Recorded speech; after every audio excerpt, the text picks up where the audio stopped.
Over this last weekend, I held the first ever Addy Valentine's Game Jamboree, which allowed 45 people to make a game in a 36-hour period in reverence for February 14th, or better known as St. Addy's Day.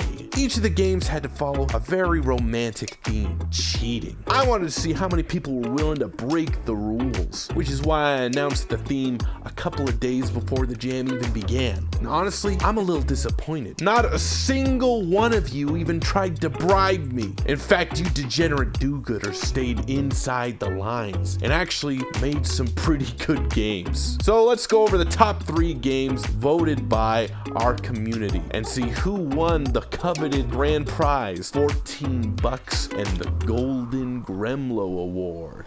I played every single one of the 13 games submitted for the jam, and a lot of them brought really interesting cheating mechanics to the table. More specifically, the card table.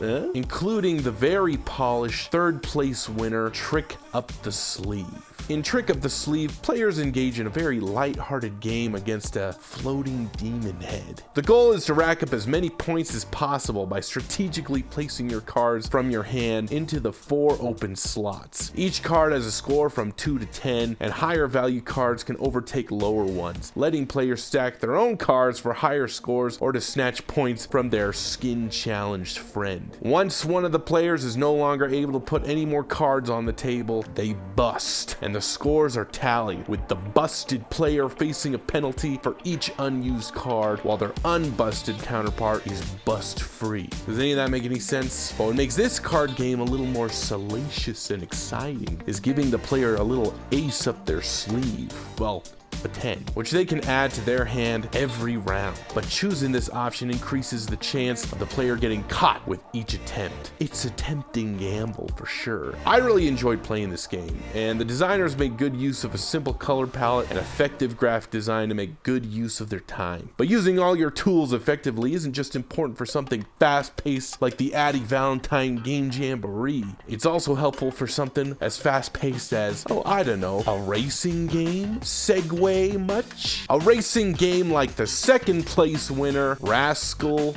Rally. Now, Rascal Rally does everything right in the Game Jam game. It's arcadey, quick to learn, and real satisfying to play. It's a top-down driving game where players try to win a race at any means possible, whether it be ramming into cars left and right or gooing up.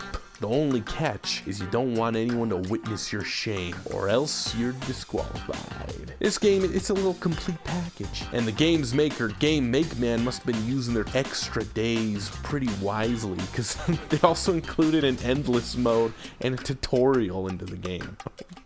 Why?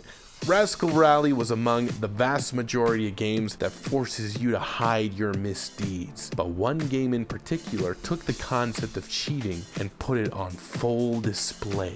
Now, this next game I'm about to talk about didn't actually make it in the top 3, but I loved it so much I wanted to shout it out. I had a heck of a great time trying to fix underground fish fights in Fish Club. In Fish Club, you play as a blowfish, going through a sequence of legal fights with other regulation fish, at the behest of your manager, who really wants you to take the fall. Problem is, every time you get hit, you pretty much just do what blowfish do. The bosses are pretty smart. I just loved all the character designs and hearing all the voice acting done by what looks like a bunch of brothers, which really warms my heart. Much like the timeless love story between jellyfish and crab.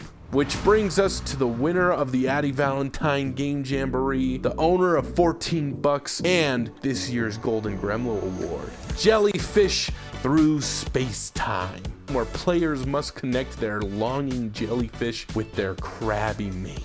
A little too wholesome for a jam like this, but cheating does come into play in the level design. Each of the 6 levels have an overlaid A and B side, which the player can switch between at will in order to get around the walls standing in the way of their jelly love. In a way, you're cheating the level itself.